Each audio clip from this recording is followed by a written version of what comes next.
山影の道をさまよいました。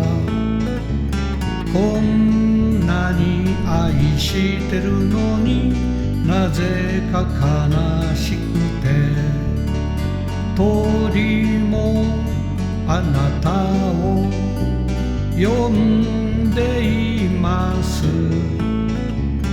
青い月も寂しそうに泣いています。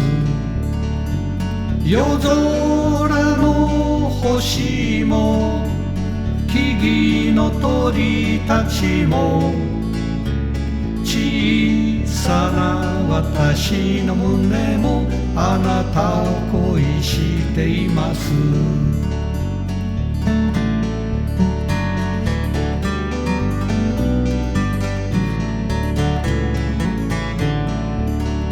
夜にはあなたを夢見ています。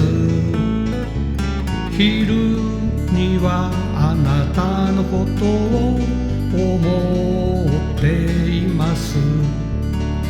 長い手紙を書いています。ポストに出すあてもない気休めの手紙。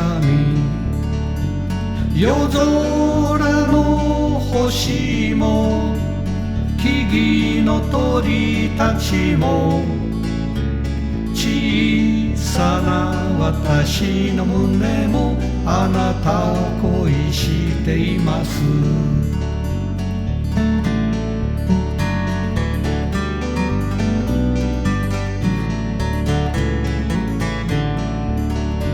小川のほとりのすみれの花を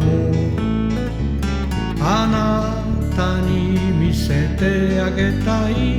しおれる前に窓を開ければ広がる世界。